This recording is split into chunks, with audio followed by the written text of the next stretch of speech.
great Sadhvi Bhagawati Saraswati ji, who has landed over here in NIU campus, in the campus of Noida International University, to empower and enlighten the students with her immense knowledge and intake on spirituality and meditation. Welcome you, ma'am. It's been such a joy to be here. I've really enjoyed myself with all of the students and all of the faculties, and it's such a joy to see what NIU is doing of bringing students from all over the world here together. And when we think about a stress-free, balanced life, the one-line mantra has to be redefining our vision of success.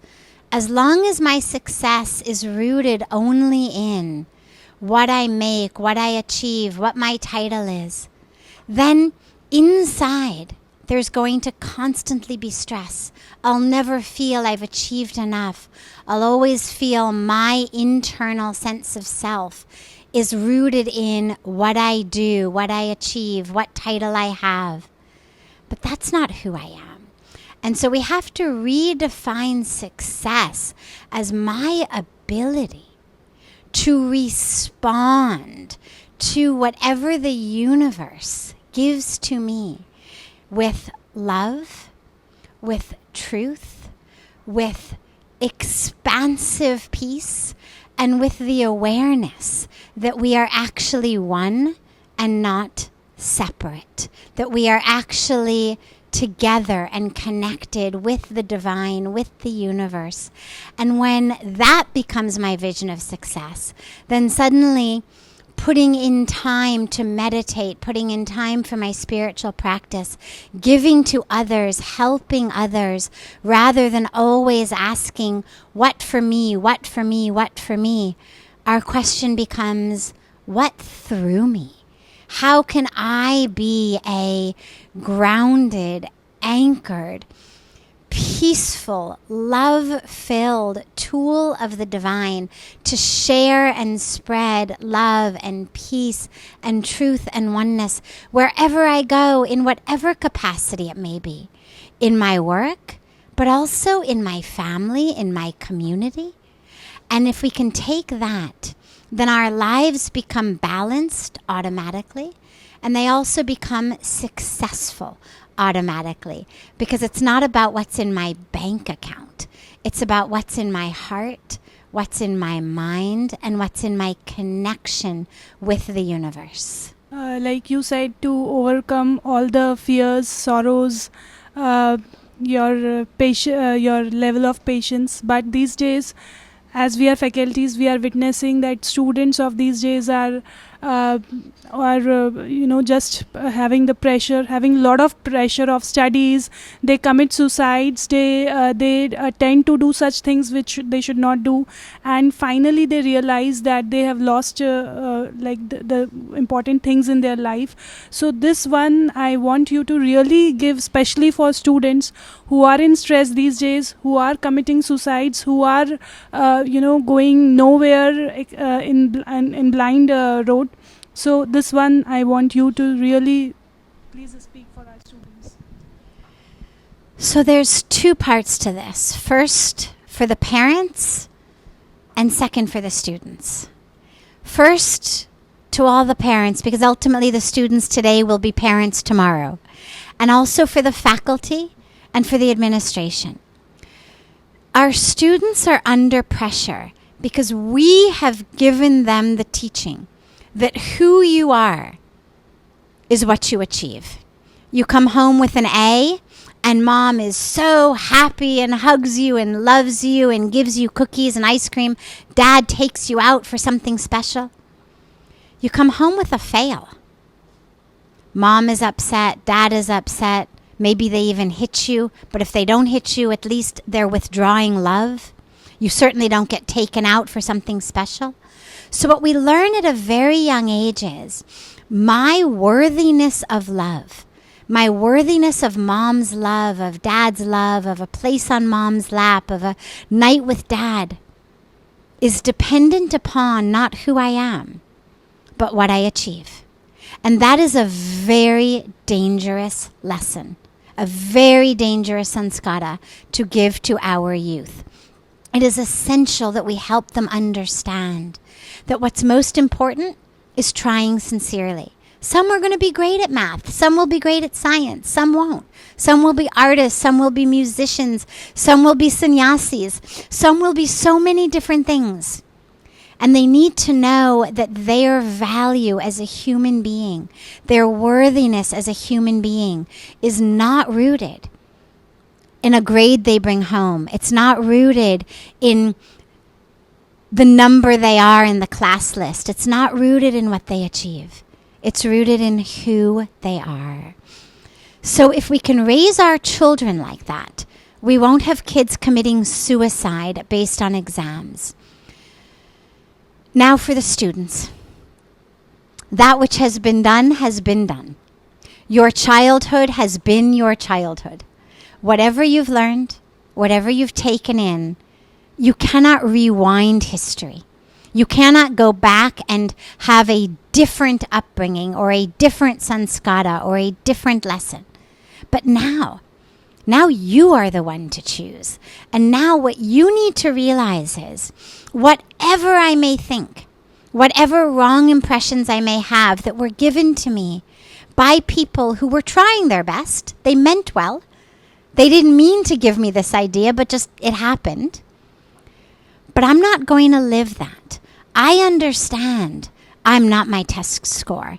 I understand I'm not my ranking in school. I am this much.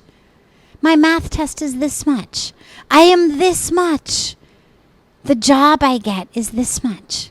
So remember, your purpose in life, your dharma, the reason that you took birth has nothing to do with being number one in your class. It has nothing to do with getting an A on an exam. It has nothing to do with being the CEO or president of a company or making a certain amount of money.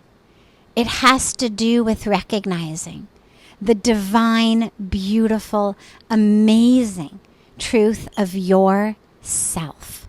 And so whatever you do, including your schoolwork, do it sincerely. Because whatever comes through us must be sincere. Do it sincerely. Leave the rest in God's hands. Some will be at the top of the class. Some will be at the middle. Some will be at the bottom. You will find your place here on earth and what you're supposed to actually do. But do not think that any of this defines you. Whatever your score, you are pure, you are perfect, you are whole, you are complete, and you are divine. And that's true whether you failed an exam or you got the top score on the exam. But if you failed, all it means is either I didn't study very hard, cello, next time I'll study better. I didn't study correctly. I didn't properly understand what the teacher was asking. Next time I will study better. Or maybe ye mera bas ka nahi hai. Maybe this is not actually what I'm put on earth to do. And that's okay. If I decided that my highest vision was to become a basketball player, wo nahi hoga. And that's okay. I'm not any less of a human being because I'm not a superstar basketball player. In the same way, you're not any less of a human being about whatever you're good at or not good at, meant to do, not meant to do. Remember, your highest calling in life, your highest purpose is to realize the peace, the love, the truth, the divinity of who you are and share that with the world. And who knows what divine and beautiful form that's going to take. But have the courage. Have the courage to live that. Have the courage to find that. Have the courage to express that. That is what you are here for. Now I would like to give the mic to my senior, a very well-known face of Noida International University, Professor N.H Simon, sir. He will ask you some more questions. Thank you so much, Mataji. The world is too fast, and the children are more interested in the worldly life So how important is spiritual life, and who has to start, and when should they start the spiritual life? Students are more involved into the worldly things. They're not giving importance to the spiritual life. So how important it is, if you can share a few words, that will be great. Our spiritual life is essential, because if I don't have a spiritual life, I don't have any grounding or any anchoring. If I don't have a spiritual life, then all I am is this body. All I am is my bank account. All I am is my title and my career. And we know that's not true. And so the spiritual life is that which makes me know who I really am. My grades in school are going to go up and down. My performance in my job will go up and down. My bank balance is going to go up and down. But spirituality makes me know who I really am.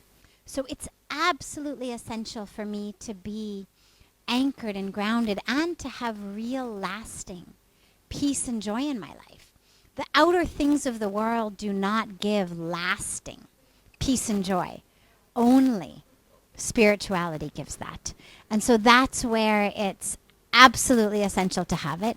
It doesn't matter what religious tradition it's from. It doesn't matter what language it's in. It doesn't matter what path it is.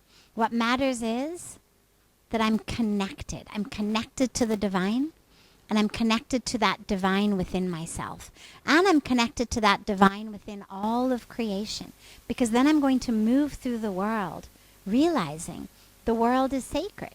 If I'm just an object, well, then the world is an object. And the world is an object then to use and abuse and discard. That's where we're seeing violence, climate change, environmental destruction. Because we've decided that we are objects and our world is an object. No. We are soul, spirit. Our world is divine, pervaded by the divine.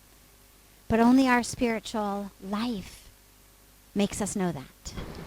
We would now like to say thank you from the deep of our heart to be the part of NIU and to honor and facilitate us with your wonderful thoughts and opinions. Thank you, ma'am.